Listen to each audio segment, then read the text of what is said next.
Good afternoon. I'm Rafael Pérez. I'm the CEO of Innision, and we're a company based in the United States and Europe, and we help our customers in their digital transformation journey. While navigating these waters, we have encountered that what we call the European paradox. And what is the European paradox? It's basically an impossible choice. So every CTO in this room faces a dilemma right now.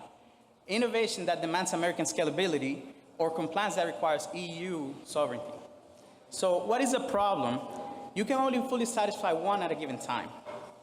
Why? This is a fundamental legal conflict that most organizations don't fully comprehend.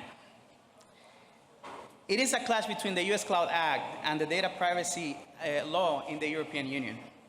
So the US Cloud Act gives American companies and American authorities access to European customers' data, even if that data is residing on a company from an American company, even though that they are outside overseas. So they have that power over American companies. The GDPR and the data law in the European Union, on the other hand, is pushing all against that. So this is a theoretical debate. It's something that is actually out there, and it's a very big problem from European companies and for growth. So what's the reality and in terms of what's going on here and with AI? AI innovation is accelerating, and the regulation is getting more tight. So Europe is entering a phase where architecture defines capability and not just models, right? So there's compliance without sacrificing and innovation in the core of challenge. So let me be direct about it and what this means in terms of infrastructure for us to make a decision. On November 19th, it came out a bomb, let's call it like that. The European Union Digital Omnibus came out just 5 days ago. And this is a package that endorses a lot of changes that is trying to have to put legislation a little bit softer so companies can be more flexible with the treatment of the data without being exposed a lot. So why is this important? Because it reshapes AI, and it reshapes data sovereignty. And not only that, it also reshapes compliance.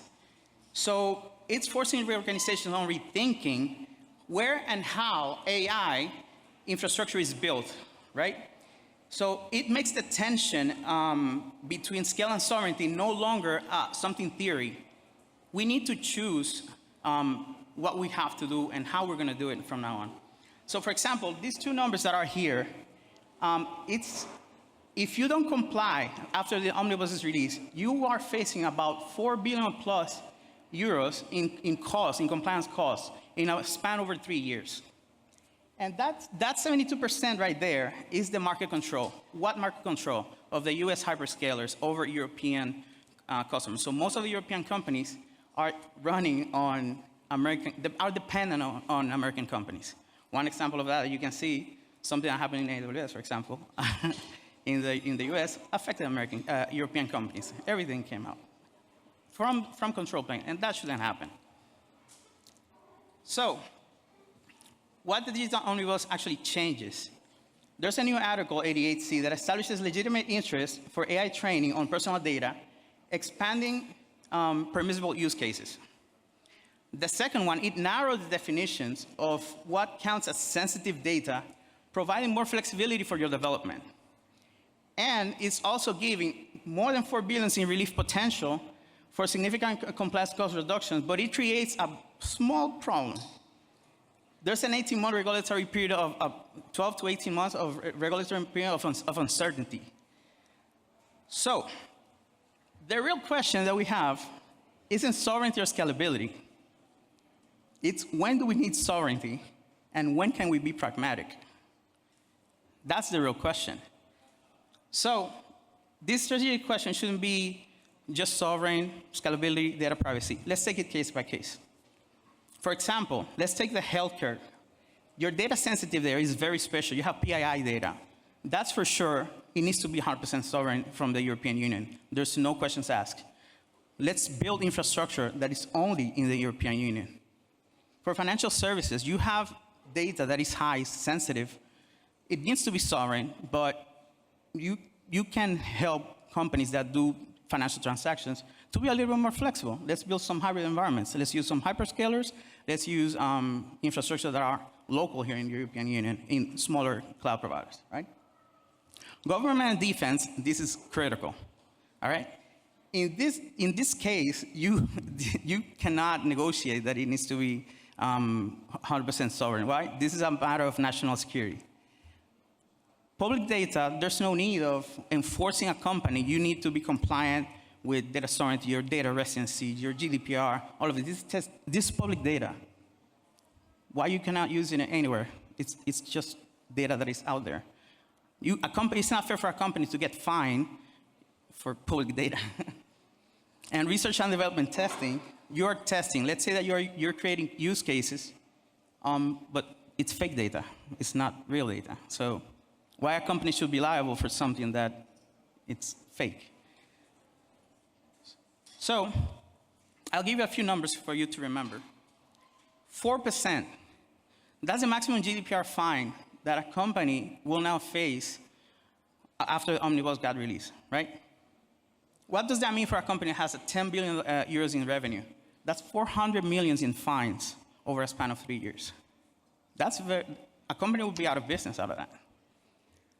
72% of market control is what US cloud providers dominate on the European market. We are way behind. And 20 and 40% is the percentage in between that the cost premium that a company has to pay to have a sovereign infrastructure here in Europe versus utilizing a hyperscaler. So I have 3 quick questions to ask you guys. Do you know where your AI training data actually resides today? Can you prove GDPR compliance if a regulator asks tomorrow? Is your current architecture blocking or enabling GenAI innovation? 3 simple questions. If you can answer all 3 questions with confidence right now, you must act in Q1 2026. The organizations that establish compliance and AI-ready infrastructure in the next 6 months will have a significant advantage before the enforcement intensifies in 2026 and 2027 and so on. That window is closing. The Digital Omnibus that got released is just making the time way shorter. We had to do it. Now we have less time. So if you haven't closed your budget, this is what we propose for you guys to start planning for your 2026 action plan. In Q1, take immediate actions and audit your systems like right now. Assess sovereignty requirements and budget realistically for compliance. This needs to happen in Q1. Now for Q2 and Q4, you can build at scale, build hybrid architecture when it matters, turn compliance into competitive advantage, and prepare for continued evolution. The infrastructure, how we build it, will decide Europe's AI future. This window is short. It's just a responsibility enormous, and the future is being built now. Let's build Europe's AI-ready infrastructure together. That's it. Thank you.